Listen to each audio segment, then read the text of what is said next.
75 વર્ષ નિમિત્તે છે એ તો બાદમાં આપણે રજૂ કરીશું। એ પહેલા એક સ્પીચ એક વક્તવ્ય રજૂ કરવા માટે હું અત્રેની પોલન બજાર ઉર્દુ કુમાર શાળાના એક વિદ્યાર્થીને આમંત્રણ આપી રહ્યો છું। હસીબ મૌલવી ઝુબેર બઢા હસીબ બઢા એ અત્રે ઉપસ્થિત થશે અને એક વક્તવ્ય આપશે આઝાદીના એક ખાસ લડવૈયા બરકતુલ્લા ભોપાલી વિશે। બરકતુલ્લા ભોપાલી જેમના નામે એમનું સ્થાન એટલું ઊંચું હતું કે ભોપાલમાં એમના નામે એક યુનિવર્સિટી બનાવવામાં આવી છે। એવા મૌલાના બરકતુલ્લા ભોપાલી વિશે એક વક્તવ્ય રજૂ કરશે હસીબ બઢા।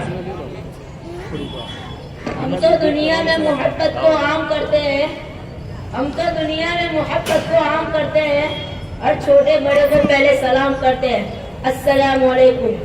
आज की मजलिस के सदर साहब और मुअज़्ज़ज़ हाज़रीन, आज मैं आज़ादी के एक ऐसे सपूत के बारे में बात करने जा रहा हूँ जिनको भारत के पहले वज़ीर आज़म होने का फख्र हासिल है।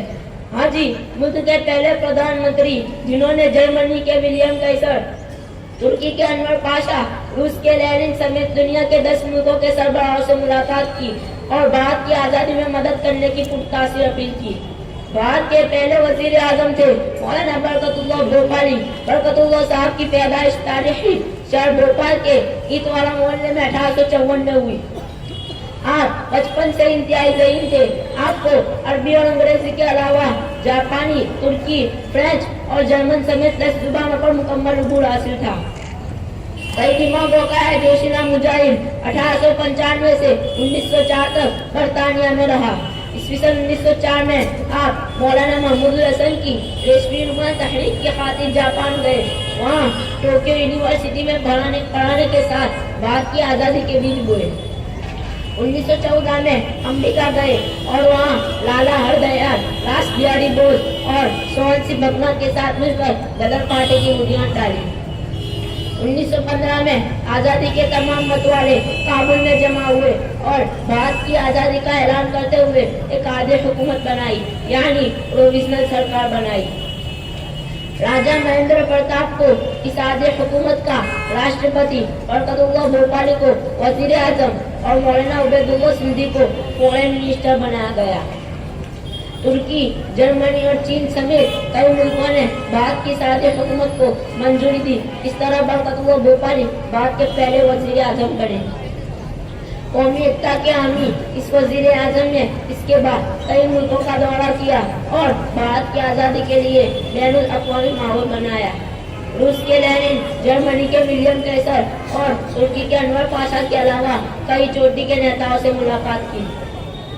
1927 में जब ब्रिटिश साम्राज्यवाद के खिलाफ आलमी कॉन्फ्रेंस हुई तो आप जवाहरलाल नेहरू के साथ वहाँ तशरीफ ले गए और अंग्रेज साम्राज्य के खिलाफ बेमिसाल तकरीर की।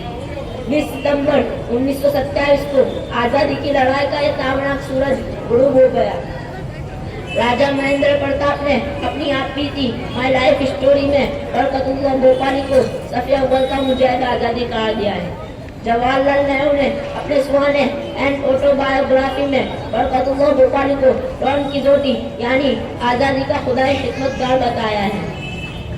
मध्य प्रदेश हुकूमत ने भोपाल यूनिवर्सिटी का नाम बरकतुल्लाह यूनिवर्सिटी रखा और आज़ादी के इस बहादुर सपूत का नाम जिंदा किया। दिल से निकलेगी न मरकर भी वतन की उल्फत, दिल से निकलेगी न मरकर भी वतन की उल्फत, मेरी मिट्टी से भी खुशबू वफा आएगी। खुदा हाफिज़।